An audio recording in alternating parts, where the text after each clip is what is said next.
আল্লাহ তাআলা বলছেন, ইয়া আইয়ুহাল্লাযীনা আমানুস্তাঈনু বিস-সাবরি ওয়াস-সালাহ ইন্নাল্লাহা মা'আস-সাবিরিন। হে ঈমানদাররা শোনো, তোমরা যদি আল্লাহর সাহায্য পেতে চাও, ধৈর্য এবং নামাজকে একসঙ্গে করে আল্লাহর সাহায্য চাও, ইন্নাল্লাহা মা'আস-সাবিরিন, নিশ্চিত যে ধৈর্যশীল হবে তাকে সাহায্য করবে এক সত্তা, তিনি কে? ইয়া আইয়ুহাল্লাযীনা আমানুসবিরু ওয়াসাবিরু ওয়ারাবিতু। O you who believed, be patient and be steadfast on patience and be stronger.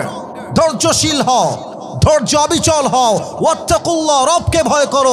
লাআল্লাকুম তুফলিহুন, in order that you will become the victorious person in this world and the next. যে ধৈর্যশীল হবে সে একালেও সফল, পরকালেও সফল। ঠিক কিনা বলো? একজন নবী যাকে পোকা মাকড়ে খেয়েছে প্রায় 12 থেকে 18 বছর, অসুস্থ রোগী, সিক, নবীর নামটা কি কে বলতে পারে? মাশাআল্লাহ, বসে পড়ো। আইয়ুব আলাইহিস সালাম। আচ্ছা বলেন তো, উনি 18 বছর পরে বলেছেন যে আল্লাহ তুমি এতটা জালেম, তুমি আমাকে এত রোগ দিলা, এত বছর রোগ দিলা, এরকম বলেছেন? শুনি নাই তো, এরকম বলেছেন? আইয়ুব বলছে, আল্লাহ إذ نادى ربه أني مسني الضر وأنت أرحم الراحمين। আয় আল্লাহ, আমি তো অনেক বড় রোগী, অনেক বড় সিক, অনেক বড় অসুস্থ একজন মানুষ, আর তুমি হলো রহমান, তুমি দয়াময়, তুমি মায়াময়। এখন ফায়সালা তোমার হাতে। ভাষার ধাঁচ দেখেন। আল্লাহ আমি হলাম বিপদগ্রস্ত, তুমি হলো দয়াময়, আল্লাহ তুমি আমাকে শেফা দাও। It's not like that. কথার ভাঁজ কি বোঝা যায় মাগুরার ভাইয়েরা? আল্লাহ তুমি আমাকে অসুস্থ থেকে সুস্থ দান করো, না না না, আল্লাহ আমি রোগী, তুমি দয়াময়। তার মানে রোগী যদি আল্লাহর বান্দা হয় আর সে যদি দয়াময় হয়, তো দয়াময়ের সঙ্গে তো কাউকে কষ্টে দেখা মানা যায় না। ঠিক কিনা বলে? আল্লাহ বলছে, Ayub don't be upset, don't be frustrated, হতাশ হও না। ফাস্তাজাবনা লা ফাকাশাফনা মা বিহি মিন দুররি ওয়া আতাইনা আহলাহু ওয়া মিসলাহুম মাআহুম মিন ইনদিনা ওয়া যিকরা লিউলিল আলবাব লিল আবিদিন। আল্লাহ তাআলা বলছেন, আইয়ুব তুমি অসুস্থ, তোমাকে সুস্থতার দায়িত্ব আমি আল্লাহ, আমি তোমাকে শেফা দান করলাম। সুবহানাল্লাহ পড়েন। অসুস্থ হলে আপনি শেফা চাইবেন এক সত্তার কাছে, তিনি কে? আর একটা প্রশ্ন করতে জবাব দেন। একজন নবীকে মাছে খেয়েছিল, সেই নবীর নামটা কি? একটা দোয়া তিনি মাছের পেটে পড়েছিলেন, কে বলতে পারে? আমি পড়ছি, পড়েন সবাই। লা ইলাহা ইল্লা আনতা সুবহানাকা ইন্নী কুনতু মিনাজ জালিমিন। এই দোয়া পড়ার সাথে সাথে তাকে মাছের পেট থেকে মুক্তি দিয়েছে একজন, তিনি কে? এবার উত্তর দেন। নবীজির ওয়াইফ বা বউ ছিল মোট কয়টা? 14 কে কয়? 11টা। বলেন সবাই, কয়টা? এই বামে সাউন্ড নাই, এমনি কথা খুব বলতে পারো তাই না? বলেন সবাই, নবীজির বউ মোট কয়টা? নবীজির প্রথম বউ কে ছিল? আচ্ছা ভয় কেন পান রে ভাই আপনারা? বলেন না, নাম কি? খাদিজা রাদিয়াল্লাহু তাআলা আনহা। ইস, এই হাদিসটা বললে আমার কান্না পায়। আমি দেখেছি অনেক যুবক এই হাদিসটা বললে চোখ দিয়ে পানি বের হয়ে যায়। আসলে দেখেন, ধৈর্য যে ধারণ করতে পারবে তার ফলাফল আল্লাহ নিজেই তাকে দান করবে। ঠিক কিনা বলো? খাদিজার মতো মেয়ের ধৈর্য কাকে বলে? প্রথম স্বামী মারা গেছে, সন্তান ছিল তার নাম হিন্দ, রেখে মারা গেছে। সেকেন্ড হাজব্যান্ড, ওটাও মারা গেছে। থার্ড হাজব্যান্ড, ওইটাও মারা গেছে। মাগুরার ভাইয়ার, একটা মেয়ের প্রথম স্বামী মরলে অনেক মেয়ে ডিপ্রেশনে এসে সুইসাইড করে, আত্মহত্যা করে মারা যায়। বলেন না সবাই, কথা আমার ঠিক আছে কিনা? একের পর এক 3টা স্বামী মারা গেছে, খাদিজার ধৈর্য হারায় না। আল্লাহকে বলছে, আল্লাহ প্রত্যেক স্বামী মরে যাবে, কোনো সমস্যা আমার নাই।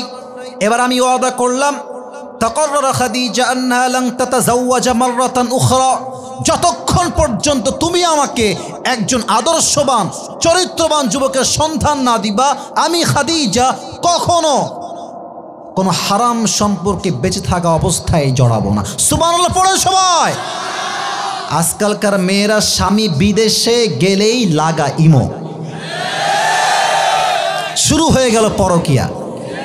আর কিছু কিছু মেয়ে আছে স্বামী বিদেশে গিয়ে কষ্ট করে টাকা পাঠায়, আর মেয়েটা এতটা নির্লজ্জ, ওই টাকা পেয়ে বেহায়ার মতো জামা পরে বাজারে গিয়ে যুবকদেরকে দেহ দেখায় আর শপিং করে বেড়ায় যুবক ভাই। তবে সব মেয়েকে আমি এক পাল্লায় মাপছি না আমার প্রিয় বোন। আপনার স্বামী বিদেশ গিয়েছে আপনার জন্য, সন্তানের জন্য, পরিবারের জন্য। আপনি যখন প্রবাসী স্বামীর মনে কষ্ট দেন, তার হক নষ্ট করেন, আল্লাহর আরশ পর্যন্ত কেঁপে উঠে যুবক ভাইরা, ঠিক কিনা বলো? খাদিজার থেকে শিক্ষা নেন। 3টা স্বামী মারা গেছে, কোনো পরকিয়া নাই, কোনো হারাম রিলেশনশিপ নাই। হাদিস তো কেবল শুরু হলো। মনোযোগ আছে? হাসতেছেন কেন? আগে কোন মনোযোগ আছে? একদিন তিনি ঘুমিয়েছেন রাতের বেলা। মনে রাখবেন মাগুরার ভাইয়েরা, স্বপ্ন আমরা দিনেও দেখি, সন্ধ্যায়ও দেখি, রাতেও দেখি। তবে সেই স্বপ্ন সবচেয়ে বেশি গ্রহণযোগ্য যা মানুষ শেষ রাতে দেখে, তাহাজ্জুদে দেখে। সুবহানাল্লাহ পড়বেন না? উনি তাহাজ্জুদে স্বপ্ন দেখলেন যে আসমান অন্ধকার, জমিন অন্ধকার, আমাবস্যার রাতের মতো কালো হয়ে আছে। হঠাৎ তিনি দেখলেন আসমানে একটা তারা, আসমানে কথা বলেন, আসমানে, কিন্তু এই ছোট্ট তারার এতটা আলো, এই তারা আলোতে পুরো পৃথিবীটাই আলোকিত হয়ে গেছে। উনি তারার দিকে তাকিয়ে আছে অবাক হয়ে, এত সুন্দর তারা, এত আলোকিত তারা, আগে তো কখনো দেখি নাই। এট দ্য সেম টাইম দেখছে তারাটা উপর থেকে, আসমান থেকে খাদিজা বুকের দিকে নেমে আসছে, তেড়ে তেড়ে আসছে। হঠাৎ করে ঘুম ভেঙে গেছে, কি দেখলাম স্বপ্নে, এটা তারা আমার বুকে কেন নেমে আসছে, কারণটা কি, ব্যাখ্যা কি হবে? এবার খাদিজা দৌড় দিয়ে তার চাচা ওয়ারাকা বিন নাফেল কাছে গিয়েছে, ডাক দেব, চাচা আমি স্বপ্ন দেখেছি, এটা তারা আকাশ থেকে আমার বুকে ভেঙে ভেঙে পড়ছে, স্বপ্নের ব্যাখ্যা কি হবে? তার চাচা এবার তাওরাত খুলেছে, ইনজিল খুলেছে, বলছে খাদিজা গুড নিউজ, সুসংবাদ। কি সুসংবাদ? বলছে আমি তাওরাত দেখে, ইনজিল দেখে বুঝে গেলাম যে আল্লাহ তাআলা শেষ নবীকে তোমার স্বামী হিসেবে কবুল করতে চলেছে। এদিকে সুবহানাল্লাহর আওয়াজ নাই, এদিকেও নাই, বলেন না সবাই একবার সুবহানাল্লাহ। এই কথা শুনে মেয়ের মনে লাড্ডু ফুটবে না? মেয়ে যদি জানতে পারে যে আমার বিয়ে হবে অমুক রাজকুমারের সাথে, ও তো ঘুমাতেই খুশি তার পারবে না যুবক ভাইরা, ঠিক কিনা বলো? খাদিজা বলছে যে সত্যি এটা সম্ভব আমার বিয়ে, কারণ খাদিজা তো তার স্বামী মারা গেছে। এখন তো মনে করেন যে এই ট্রেন্ডে এসে, মুরব্বীরা আমার দিকে তাকান, এই ট্রেন্ডে এসে মেয়েদের একবার ডিভোর্স হয়ে গেলে সেকেন্ডবার বিয়ে করা টাফ হয়ে যায়। কথা ঠিক আছে আমার? একবার বিয়ে ভেঙে গেছে, ডিভোর্স হয়ে গেছে, ওকে আর কেউ বিয়ে করতে চায় না। খাদিজার বিয়ে তো কয়েকবার স্বামী মারা গেছে, বিয়ে তো সহজে ভালো জায়গায় হওয়ার কথা নয়। শেষ নবীর স্ত্রী, হাউ কাম ইট পসিবল? ফিরে আসছে বাসায়, অপেক্ষায় আছে কবে আসবে আমার সেই স্বপ্নের যুবক আমার জীবনে। তো খাদিজা ছিলেন সবচেয়ে বড় ব্যবসায়ী, the biggest business magnate ever in Arabic world. সবচেয়ে আরব বিশ্বের ধনী ঘরের মেয়ে হচ্ছে খাদিজা রাদিয়াল্লাহু তাআলা আনহা। তো নবী ছিলেন গরিব মানুষ, ব্যবসা করবে কেমনে? ব্যবসার জন্য মূলধন লাগে। মনে করেন ব্যবসা করবেন মাগুরার শপিং কমপ্লেক্সে, কথার কথা ফর এন এক্সাম্পল মাগুরার বাজারে। মূল যদি ধন বলতে চান, অন্তত অ্যাটলিস্ট একটা দোকান তো লাগবে। আমার কথা বুঝলে বলেন, দরকার আছে না নাই?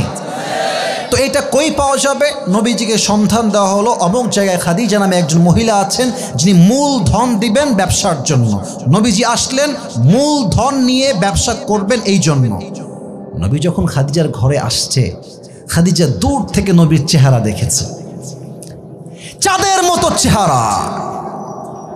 চেহারা দেখেই তিনি বুঝে গিয়েছেন এটাই মনে হয় সেই শেষ নবীজি। ওনার মনে লাড্ডু অলরেডি ফুটে গেছে যে এইটাই আমার স্বামী হবে। কিন্তু প্রিয় ভাইয়েরা, আমরা সাওয়াল পাওয়াল আমাকে পছন্দ আমরা কইতে পারি তোমার আমার ভালো লাগছে, কিন্তু মাইয়ারা বলতে পারে না। বলো বলো বলো বলো বলো। আমাদের লজ্জা শরম এমনিতেই কম, বাট মেয়েদের লজ্জা যুবক ভাড়া সবচেয়ে বেশি, ঠিক কিনা বলো? খাদিজা ভাবছে আমি প্রস্তাব দিব তো কেমনে দিব, কেমনে দেওয়া যায়, প্ল্যান করছে কেমনে প্রস্তাব পাঠাবো নবীর কাছে, আমি তার স্ত্রী হতে চাই। তোর একজন চাচি ছিল, দাসী হয় তার, বাট সম্পর্কে চাচির মতো হয়, মানে বয়সী হিসেবে। ওকে ডেকেছে, ডেকে গোস্ত দিয়েছে, কোরমা, পোলাও, ভাত সব দিয়েছে। তো মহিলা বলছে কি খবর, এত খাওয়ান দাওয়ান কেন আজকে, আমার কি করো আমার কও দি কি কও। বলছে যে আপনাকে একটা কাজ দিব। ওই যে যুবকটা বসে আছে না, ওই যুবককে গিয়ে বলবেন যে আপনাকে খাদিজা স্বামী হিসেবে পেতে চায়, আপনি রাজি আছেন কিনা। সুবহানাল্লাহ তো নাই আপনাদের। যার বয়স যত বেশি তার অভিজ্ঞতা তত বেশি। দেখবেন মেয়ে দেখতে গেলে যুবকরা একা যায় না, মুরব্বীকে সঙ্গে করে নিয়ে যায়, ঠিক আছে না কথাটা? মুরব্বী গিয়ে দেখে বলে এই বেটা এখানে বিয়ে করিস না, খবরদার, এখানে ডাল মে কুছ কালা তো জরুর হ্যাঁ। তো দেখবেন পরে গিয়ে মুরব্বীর কথা কাটায় কাটায় মিলে যায়। এটা আমি বাস্তবিক জীবনে দেখেছি যুবক ভাইরা। অতএব চাচি বলছে খাদিজা এখনই প্রস্তাব দিও না, গোলমাল লেগে যাবে, কারণ কেবল এসেছে, ব্যবসা করুক, ব্যবসার ধন নিয়ে আসুক, তখন দেখা যাবে। সব ডান হয়ে গেল। এবার চাচি আসছে মুহাম্মদের কাছে। দুজন কয়ে যায় বসো, লুঙ্গির টাইনা খুলে ফেলবো রে, খবরদার কলিজার ভাই আমার, তাকবীর দেন একটা, লিল্লাহি তাকবীর। আচ্ছা আমার সময় দেওয়া হয়েছে 1 ঘন্টা, আমাকে ভাই বলেছে ভাই 11টার মধ্যে মাহফিল শেষ হবে। তো আমার সময় আমি ওয়াজ করছি এখন, আমি আসছি 10টা 20-এ, এখন বাজে 11টা 10। অন্তত পক্ষে আপনারা 12টা পর্যন্ত হলে থাকবেন তো ইনশাআল্লাহ? আরে আমার তো বিশ্বাস শেষ রাত পর্যন্ত মাহফিল হলেও মাগুরার মানুষ শেষ পর্যন্ত মাহফিলে মাঠে দোয়া করে যাবে বাসায়, আল্লাহ কবুল করে পড়ে আমিন। তো এবার চাচি আসছে মুহাম্মদের কাছে। যুবক ভাইরা কানটা খাড়া করো, আমার দিকে তাকাও, নবীজি বসে আছেন, চাচি আসছে, এসে বলছে মুহাম্মদ আচ্ছা কেমন আছেন আপনি, এমনি কথা কনভারসেশন। বলছে আলহামদুলিল্লাহ আল্লাহর রহমতে অনেক ভালো আছি, আপনি ভালো আছেন তো? বলছে হ্যাঁ আমিও ভালো আছি। কথা চলছে এমনি নর্মালি। হঠাৎ করে মহিলাটা বলছে আচ্ছা মুহাম্মদ যদি রাগ না করো একটা কথা কি বলা যাবে? বলছে বলেন, কি বলবেন? মুরব্বির চালাকি দেখেন। বলছে তোমার তো চেহারা অনেক সুন্দর, বডিও মাশাআল্লাহ সুন্দর, ইয়াং তাগড়া, 25 ইয়ার্স ওল্ড, 25 বছর বয়স তোমার। Why don't you get married? বিয়ে করতে চাও না কেন, বিয়ে করছো না কেন? নবী যেই জবাব দিয়েছে সেই জবাব আজকে এই দেশের কোটি মানুষের জবাব। নবীজি বলছে বিয়ে তো করতে চাই, টাকা নাই। কি নাই? আরেকবার কও কি নাই? টাকা নাই তো বিয়ে নাই। আজকালকার মেয়ের বাপ যদি বলে যে বাবা তোমার টাকা নাই, ব্যবসা নাই, জব নাই, ওকে নো প্রবলেম, আমার মেয়ে পড়াশোনা করছে, বিয়ে করে রেখে দাও, আমার মেয়ে আমারই থাকবে, আমার খাবে, আমার পড়বে, তুমিও বাপের খাবা, বাপের পড়বা, পড়াশোনা করে যাও, ব্যবসা করো, জব করো, যেই দিন প্রতিষ্ঠিত হবা আমার মেয়েকে রাজকন্যার মতো বাসার থেকে তুমি তুলে নিয়ে যাবা, গৌরবের সাথে তুলে নিয়ে যাবা। এই চিন্তা প্রত্যেকটা মেয়ের বাপের হয়ে গেলে ওয়াল্লাহি মাগুরার ভাইরা এই দেশে জেনার সংখ্যা কমে যাবে, বিয়ের সংখ্যা বেড়ে যাবে। মুরব্বীরা খালি হাসে আমার দিক তাকায় দেখে, আমি বুঝতেছি না কেন হাসতেছে। মুরব্বী আব্বাজান চিন্তা চেঞ্জ করেন। তো মোহাম্মদ বলছে কি নাই? আরে यार बात तो करो सही, কি নাই? এবার দেখেন চাচি কি চালাক। বলছে মোহাম্মদ টেনশনের কোনো কারণ নাই, তোমার তো টাকা নাই, বাড়ি নাই, গাড়ি নাই, সম্পত্তি নাই, এটা আমিও জানি, তবে আমার কাছে এমন একজন মেয়ের সন্ধান আছে যেই মেয়েকে বিয়ে করলে মোহর দেওয়া লাগবে না, টাকা দেওয়া লাগবে না, বাড়ি দেওয়া লাগবে না, সম্পত্তি দেওয়া লাগবে না, জামা দেওয়া লাগবে না, ঘর দেওয়া লাগবে না। নবীজি খালি তাকায় যে কয় কি রে, কাহা সে আয়া ইয়া?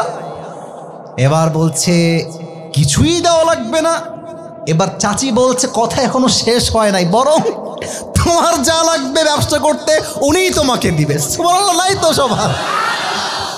নবীজি তো অবাক, কিরে এর আবার কোন মহিলা?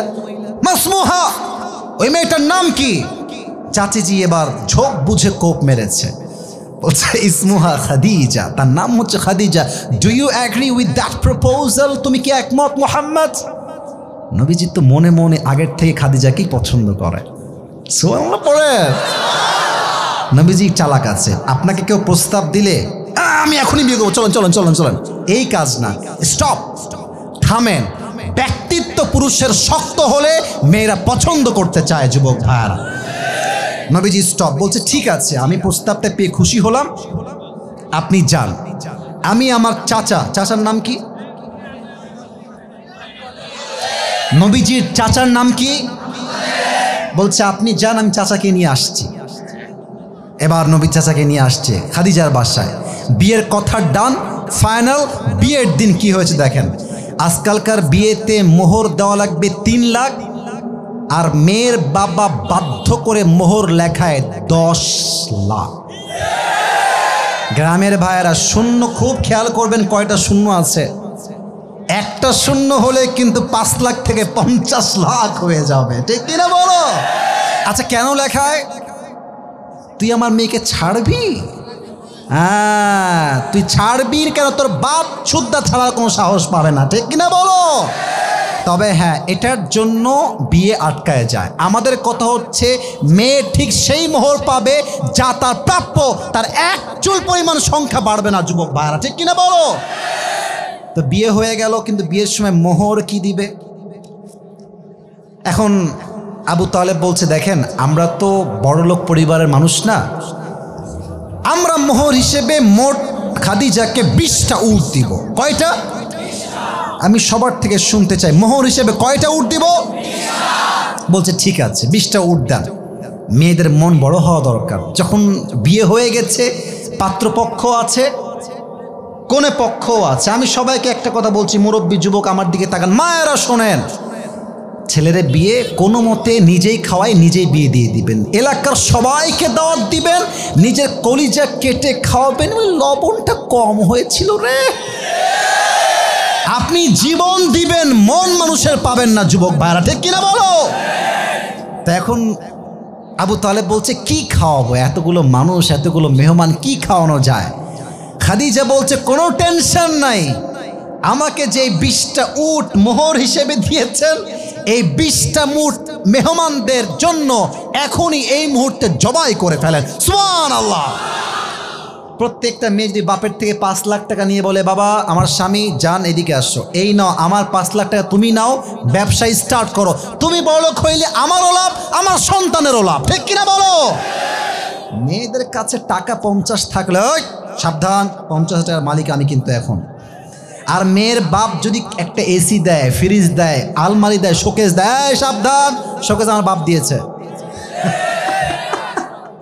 এরকম মেয়ে আছে না নাই? বলো না কেন ভাই আমার? খাদিজাতে শিক্ষা গ্রহণ করেন, 20টা উট মোহর পেয়েছে, স্বামীর জন্য 20টা উটই বলিদান দিয়ে দিয়েছে। সুবহানাল্লাহ। এখন আসেন মূল পয়েন্টে আসি। এই বিয়েতে 500টা আছে না মাগুরের ভাইরা? লজ্জায় লাল হয়ে, আরে ভাই কোন আছে না নাই? 500 রাত নবীজি আসছেন। আচ্ছা এটা হুজুর একটু ধরেন, আমি বলছি। এটা হচ্ছে খাট, যদিও টেবিল আমি জানি, জাস্ট ফর এন এক্সাম্পল, উদাহরণ হিসেবে। এটা কি? এদিকে সাউন্ড আছে, এদিকে সাউন্ড নাই। এটা কি? আচ্ছা আমার হাত দেখেন তো, এটা হচ্ছে আমার হাতের ডান দিক। এটা কোন দিক? খাদিজা নবীর আসার পূর্বেই খাটের ডান দিকে বসে আছে আদব হিসেবে, চুপ করে ঘোমটা দিয়ে বসে আছেন। নবীজি গেট খুলে প্রবেশ করেছেন, বামে এসে নবীজি বসেছেন, কথা চলছে normally as a husband wife, স্বামী স্ত্রীর কথা। এখন খাদিজা বলছে, আচ্ছা আপনি কি জানেন যে আপনার মতো চরিত্রবান যুবকের সন্ধান আমার মতো একজন মেয়ে কেমনে পেল, এবং আমি আপনাকে স্বামী হিসেবে কেমনে পেলাম? বলছেন না তা তো জানি না, আপনি বললে ভালো হয়। বলছে আমার প্রথম স্বামীও মারা গেছে, সেকেন্ড স্বামীও মারা গেছে, তৃতীয় স্বামীও মারা গেছে। আমার মতো কষ্টে এই তলাটা আর কেউ ছিল না। ওই মুহূর্তে আমি সবরকে আমার জীবনের সবচেয়ে বড় শক্তি বানিয়েছি। আর ওই ধৈর্যের বিনিময়ে আমার মতো একজন মহিলাকে আল্লাহ তাআলা শেষ নবীর প্রথম স্ত্রী হিসেবে কবুল করে নিয়েছে। দিস ইজ কল্ড সবর, দিস ইজ কল্ড ধৈর্য। এটাই তো ধৈর্য। আরে ধৈর্য ধারণ তুমি করবা, মায়ের খাও, শহীদ হও, জীবন দাও, রক্ত দাও, আল্লাহর এই জমিনে আল্লাহর দিনকে কায়েম করেই ছাড়বে যুবক ভাইরা, ঠিক কিনা বলো? আপনারা আল্লামা দেলোয়ার হোসেন সাইদি হুজুরের নাম শুনছেন না? আমরা ওই নামটা বললে আগে অনেকে বলতো রাজাকার, এখন রাজাকার কেউ বলুক না, পিঠের চামড়া একটাও বাকি থাকবে না আজকের এই ময়দানে। আমি দোয়া করি আল্লাহ হুজুরকে জান্নাতুল ফেরদাউসের উঁচু মাকাম নসিব করুন। আমিনটা আমার মন মতো হয় নাই, আরে দিল থেকে কন্যা সবাই আমিন। উনি বলতেন যে আমরা দিন কায়েমের কথা বললে কিছু লোক বলে মৌলবাদী। কি বাদী? ঠিক বে ঠিক পরে বলবেন, আগে বলেন কি বাদী? তো সাইদি সাহেব বলতেন যে মৌলবাদী বললে আমরা রাগটা করি না। কেন রাগ করি না? কারণ এই মৌল, এই শব্দ আসছে মূল থেকে। কি থেকে আসছে? মূল মানে কি? মূল মনে হচ্ছে আল্লাহ, মূল মানে হচ্ছে তার রসুল। মূল মানে কি? মূল মনে হচ্ছে আল্লাহ, মূল মানে হচ্ছে কোরআন। আচ্ছা বলেন তো, গাছের আগায় শক্তি বেশি না গোড়ায় শক্তি বেশি? তো উনি বলতেন যারা আমাদেরকে মৌলবাদী বলে গালি দাও তারা হচ্ছে সব আগাবাদী। তোমরা তো সেই গাছের ডালে, গাছের উপরের আগায় বাড়াবাড়ি বেশি কইরো না। 18 কোটি মানুষ মিলে গাছের গোড়া নাড়া দিবে, মামুর বাড়ি দিল্লি গিয়ে পড়বা, দিল্লি গিয়েই পড়েছে, ঠিক কিনা? এই জন্য ওনার প্রত্যেকটা কথা কাটায় কাটায় মিলে গেছে। আর আগামীতে আমাদেরকে নিয়ত করতে হবে, এই দেশের মাটিতে কোরআনের রাজ কায়েম করতে হলে জীবন দিতে হবে, শহীদ করতে হবে, রক্ত দিতে হবে। কারা কারা যদি হাত তুলে আল্লাহকে দেখায় দাও।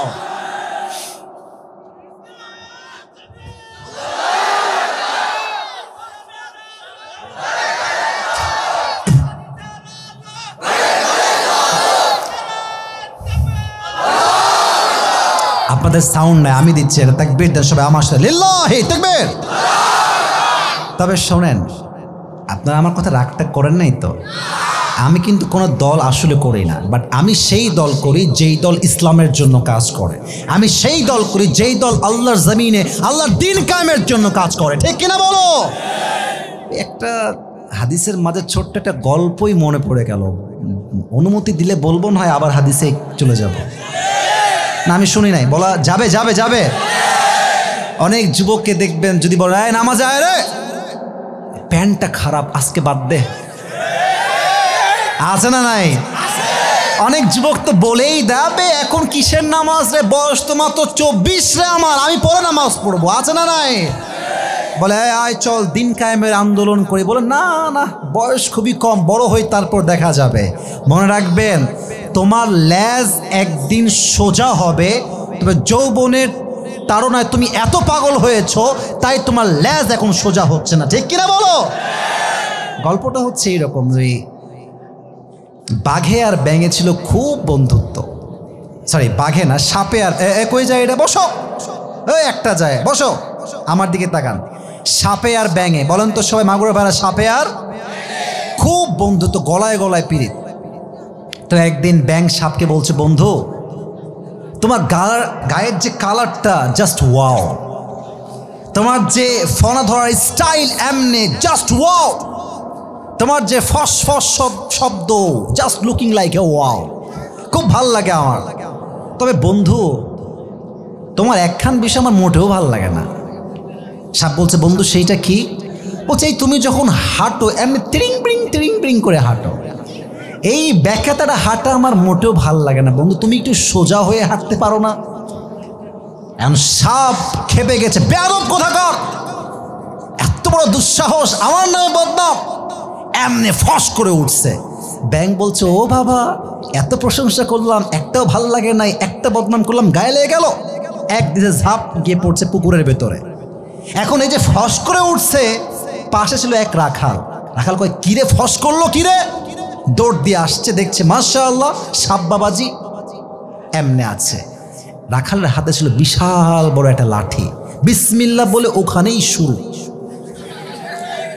5 মিনিটে বাড়াইয়া সমান করে ফেলেছে, সোজা হয়ে গেছে একদম। এখন ব্যাংক কয় কি রে বন্ধু, দি ফসফস করে না, বন্ধু গেল কোয়ানে, উঠে আসছে লাভ দিয়ে, দেখছে বন্ধু তো মাশাআল্লাহ ত্রিং বিড়িং নাই, সোজা হয়ে গেছে। এবার ব্যাংক খুব লাভ দিয়ে কাছে আসছে, দেখছে বন্ধু আর জিন্দা নাই, মুর্দা হয়ে ফেনামেনা সব বের হয়ে গেছে। এবার ব্যাংক বলছে বন্ধু সোজা তো হইলেন, তবে ফেনা থাকতে আর হইতে পারলেন না, ফেনা বের হয়ে সোজা হইলেন না। তো যারা আওয়ামী লীগ করতেন আমার প্রিয় ভাইয়েরা, আপনারা সোজা হওয়াই আপনাদের কপালে ছিল, বাট ক্ষমতা ছিল বড় বিপদ। ক্ষমতার জন্য আপনারা চাইলেও দলকে ছাড়তে পারেন নাই। নামাজ নেতা এক ওয়াক্ত পড়ে না, বাট স্লোগান দেয় আমার নেতা চরিত্র ফুলের মতো পবিত্র, নামাজ পড়ে না এক ওয়াক্ত। এই নেতাগুলো জাস্ট ভোট পাওয়ার জন্য নামাজ পড়তো, ওয়াল্লাহে এদের মাঝে নেতা হওয়ার কোনো যোগ্যতাই ছিল না যুবক ভাইরা, ঠিক কিনা বলো? অতএব সোজা হতে হলে যুবক বয়সে সোজা হওয়া লাগবে। বুইড়া বয়সে যখন হাতে লাঠি চলে আসবে, আল্লাহ আল্লাহ আস্তাগফিরুল্লাহ, ওই তওবার দাম কিন্তু আল্লাহর কাছে বেশি একটা পাওয়া যাবে না, ঠিক কিনা বলো? আচ্ছা এবার হাদিসে যাই। বিরক্ত হয়ে গেছেন নাকি আপনারা? নবীজির একজনই মাত্র কুমারী স্ত্রী ছিল, তার নাম কি ছিল? এদিকে আমার অ্যাক্টিভ শ্রোতা সবাই বলেন নামটা কি? রাদিয়াল্লাহু তাআলা আনহা। একটা প্রশ্ন অনেকে পারবেন না, তবুও জিজ্ঞেস করছে, অনেক মাদ্রাসার ছাত্র আছে, অনেকে পারতেও পারে। আয়েশাকে নবীজি কত বছর বয়সে বিয়ে করেছে? হ্যাঁ রাইট আনসার, বলো সবাই কত বছর? আচ্ছা বিয়ে করে যখন তুলে নিয়ে আসছে বাসায় তখন ছিল কত বছর? 9 বছর। এদিকে তাকান, বিয়ে করেছে 6 বছরের বয়সে আর তুলে এনেছে কত বছরের বয়সে? 9। 6 আর 9। একটা মেয়ের উপরে সবচেয়ে বড় কলঙ্কের দাগ হচ্ছে মেয়েটা অন্য পুরুষের সঙ্গে স্বামী থাকা অবস্থায় জেনা করেছে। এর চাইতে সতীত্বের দাগ একটা মেয়ের জীবনে আর দ্বিতীয়টা কিচ্ছু হতে পারে না, ঠিক কিনা বলো? নবীর বউ ছিল মোট 11 জন। কাকে কেমনে সামলাবেন নবী একটা সিস্টেম করতেন, প্রত্যেক মাসে একটা লটারি কাটতেন। লটারি কি বোঝেন নাকি মাগুরার ভাইয়েরা? একটা কাগজে নাম লেখা হতো, এই দেখেন আমার দিকে, কাগজটা লিখে এমনে, ঠিক আছে, আর একটা কাগজের নাম লিখে এমনে, আর একটা কাগজের নাম লিখে এমনে, এভাবে প্রত্যেকটা স্ত্রীর নাম লেখা হতো এবং প্রত্যেকটা কাগজকে একটা বাটির ভিতরে রাখা হতো। আমি এক্সাম্পল দিচ্ছি প্র্যাকটিক্যাল জন্য আপনারা ভালো করে বোঝেন। তো একবার নাম লেখা হতো সব বউদের। নবীজি বাটি নিয়ে বসেছেন, কে যাবে এই মাসে আমার সঙ্গে ঘুরতে বাহিরে আউটিংয়ে? নাম তুলেছে একটা কাগজ, খুলেই দেখছে প্রথম নাম আসছে আয়েশা। আরে পড়েন না সবাই সুবহানাল্লাহ। নবীজি বলছে আয়েশা রেডি হয়ে যাও, তোমাকে নিয়ে আজকে যাবো কক্সবাজার সাজেকে। আমি আবার আসলে কিন্তু এইটা না, আমাদের দেশ দিয়ে বোঝাচ্ছি আর কি।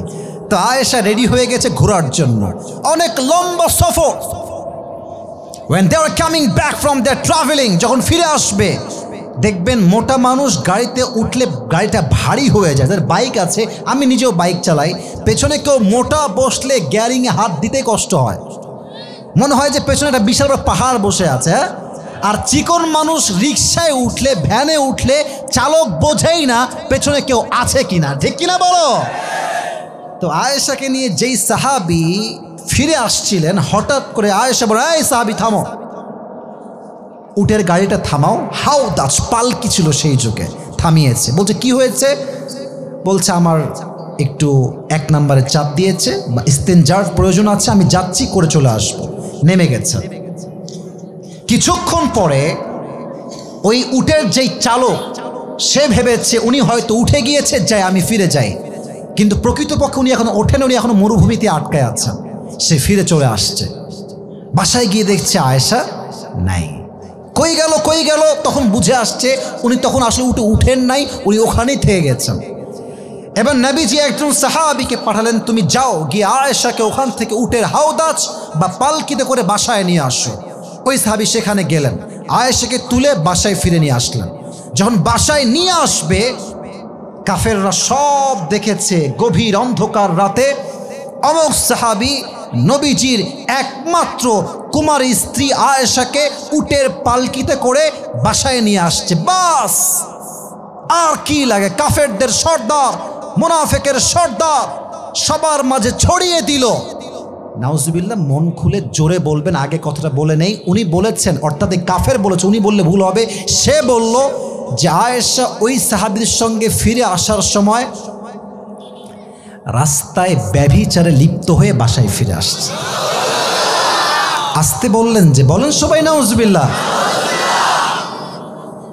আয়েশার মতো মেয়ে কি এই জঘন্যতম কাজ করতে পারে বলে আপনাদের মনে হয় কারো? ওনার চরিত্র তো ফুলের মতো পবিত্র, যুবক ভাইরা, ঠিক কিনা বলো? এই অপবাদ যখন চলে আসলো, সব বিশ্বাস করতে শুরু করলো যে আয়েশা মনে হয় সত্যি এই কাজ করে আসছে।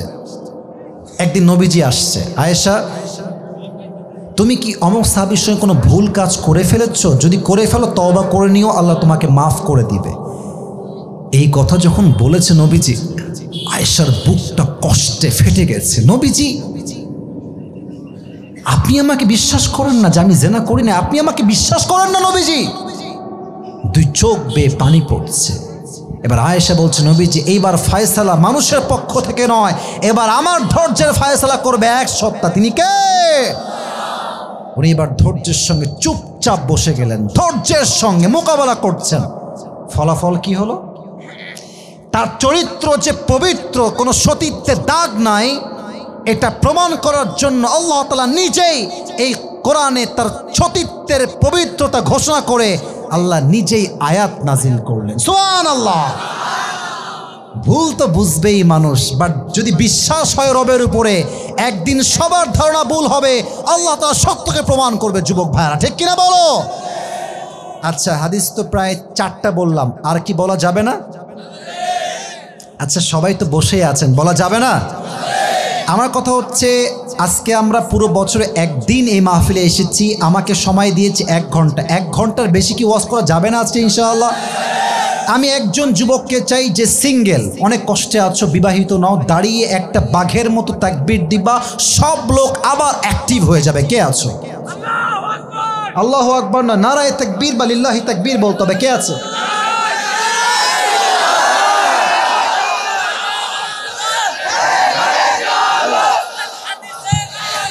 একজনে থামো থামো থামো থামো থামো, তুমি দাও। তোমার বউ কনফার্ম? সাউন্ড আছে বেটার একটা, মাশাআল্লাহ। তাকবীর দাও সবাই, আল্লাহি তাকবীর। শেষ হাদিস বলছি, এটা বলে শেষ করব। শেষ ভালো যার, শেষ ভালো যার, সব ভালো তার। আমাদের ধৈর্যের সবচেয়ে বড় এক্সাম্পল হচ্ছে মুহাম্মদুর রাসূলুল্লাহ সাল্লাল্লাহু আলাইহি ওয়াসাল্লাম। নবীর জীবনের বয়স যখন মাত্র 6, কই যায় ওই দুইটা? কালো গেঞ্জি, বসো না। আমি উঠে গেলে আমি সময়, আমার সময় শেষ হয়ে গেছে, আমি কিন্তু সময় দিব না। আমি যা দিচ্ছি, যেহেতু আমি খুলনার সন্তান, মাগুরার সন্তান, অতএব আজকে সময় দিয়ে নয়, ভালোবাসা দিয়ে হিসাব কষতে হবে যুবক ভাইয়ারা। সেই হিসেবে আমি 10 মিনিট আরো কথা বলতে চাই, বলে শেষ করছি।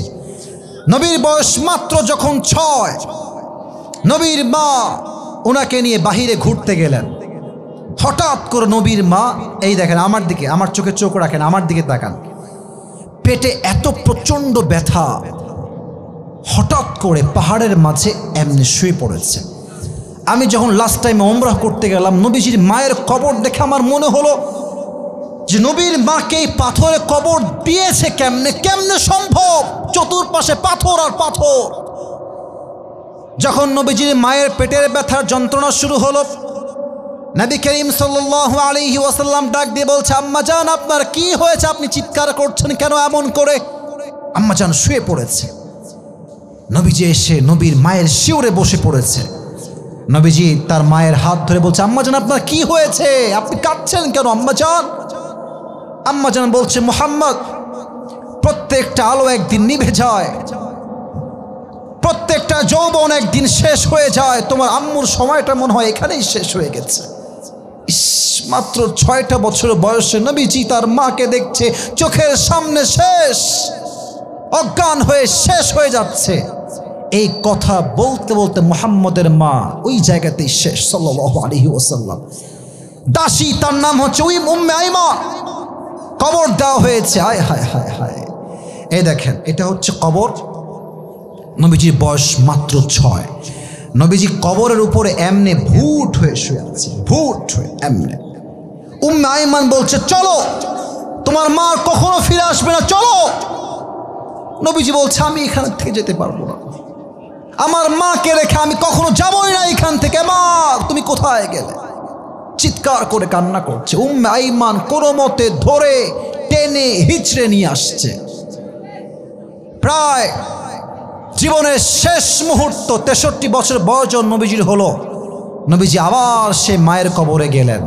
আয় হায় হায়, আয় মাগুরার ভাইয়েরা, মায়ের কবরের কাছে গিয়ে আমি এটা কেমনে বোঝাই? এখন তোমার সামনে টেবিল আছে, দেখবেন বাচ্চাকে ধমক দিলে বাচ্চা এই 2 হাঁটু, আমি দেখাতে পারছি না, 2 হাঁটু এমনে তুলে 2 হাত এমনে দিয়ে পাগলের মতো কান্না করে।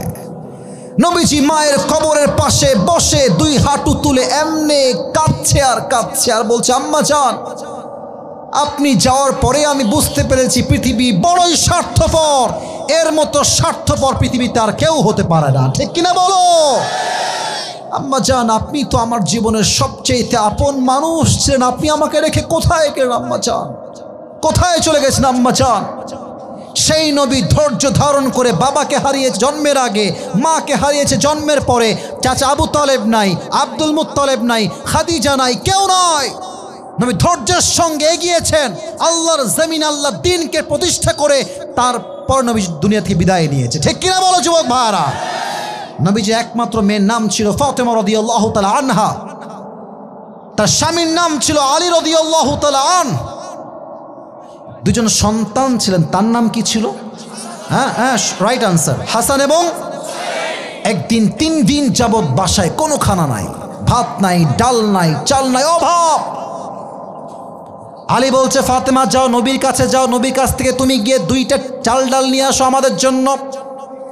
ফাতেমা রাদিয়াল্লাহু তাআলা আনহা বাসার থেকে বের হয়ে গেছে, নবীজির কাছে আসে, আব্বা জান, 3 দিন যাবৎ না খাওয়া, আতিনি শাইআন, গিভ আস সাম ফুড, কিছু খাবার দেন।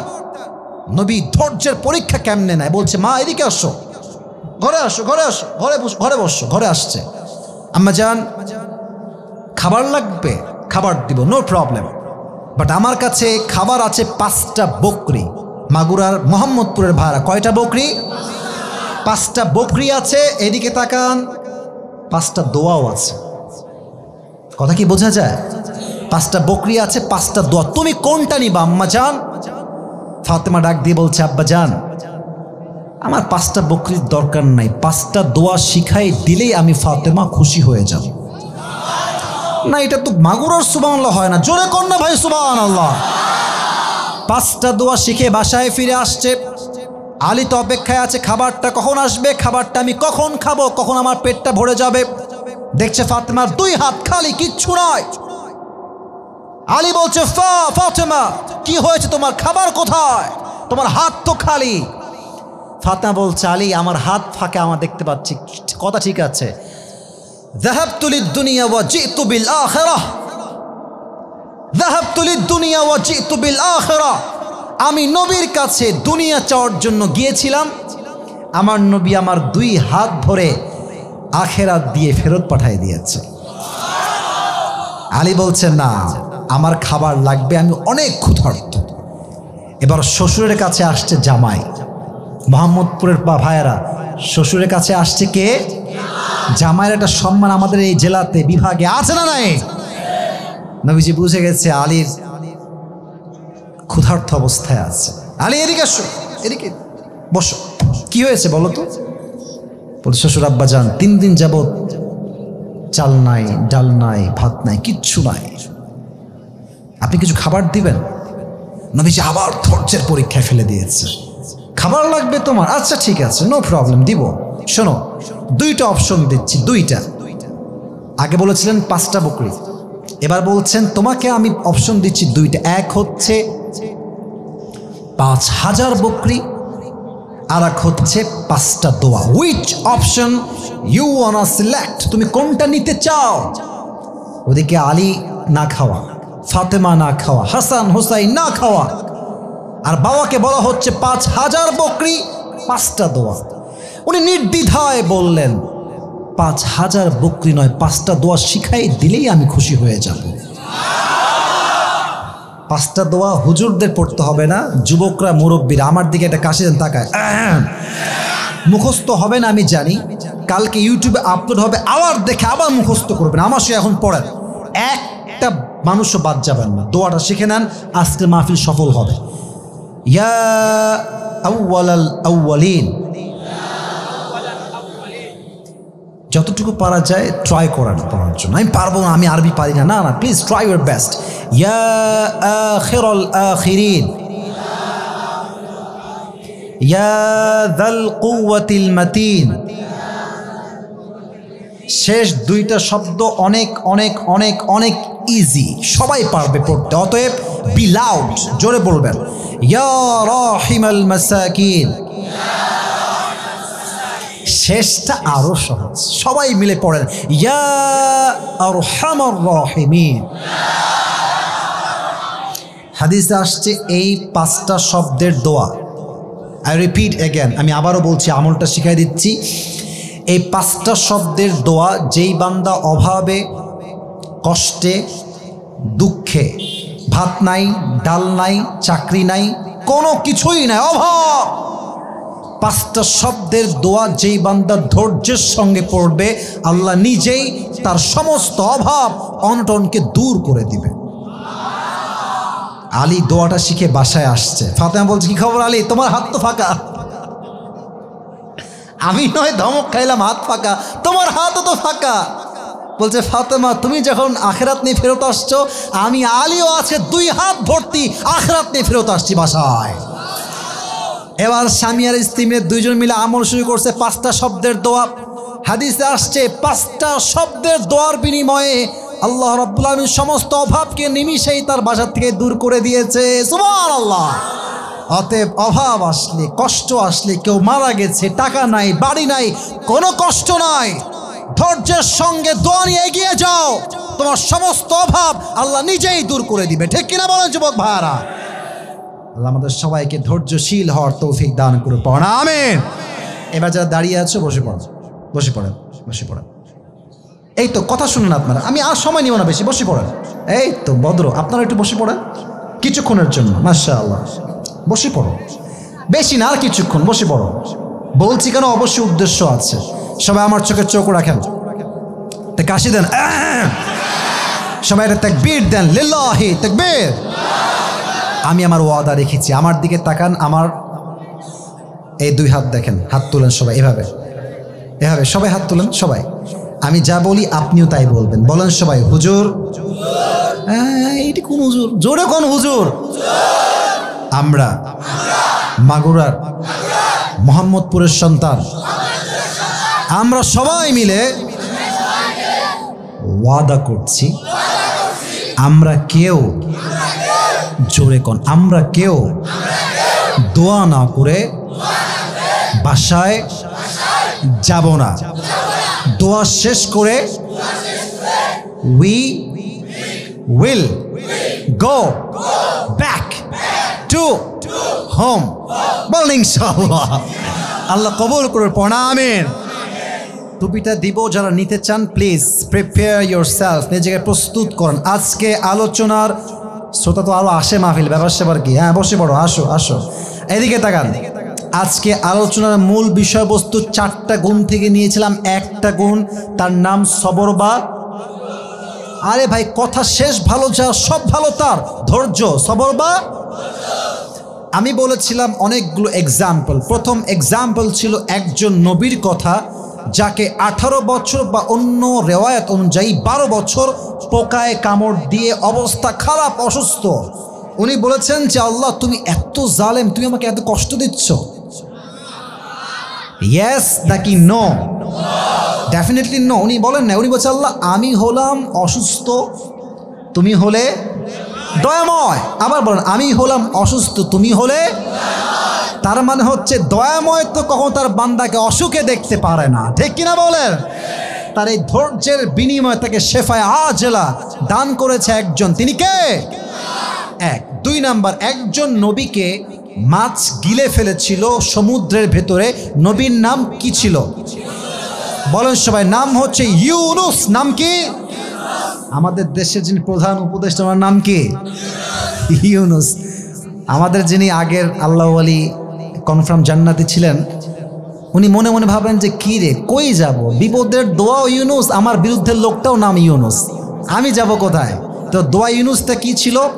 লা ইলাহা, পড়ো সবাই, লা ইলাহা ইল্লা আনতা সুবহানাকা ইন্নী কুনতু মিনাজ জালিমিন। 2। 3 নাম্বার বলেছিলাম নবীজির প্রথম স্ত্রীর নাম কি ছিল? ভুলে গেছেন? বলেন নাম কি ছিল? আমি হাদিস আর লম্বা না, একটা বাক্যে শেষ করছি। উনি যে এত স্বামীর মৃত্যুর পরে নবীর মতো একজন চরিত্রবান যুবকের প্রথম স্ত্রী হলেন, এই সব কিছুর পেছনে একটা গুণ হাতিয়ার হিসেবে কাজ করেছে। গুণটার নাম কি? বলেন সবাই সুবহানাল্লাহ। 4 বলেছিলাম আয়েশা রাদিয়াল্লাহু তাআলা আনহার কথা, ওনার অপজন মিথ্যাবাদ আসছে। উনি বলেছেন যে আমি আর বাঁচবই না, আমি মরে যাব। ইয়েস নাকি নো?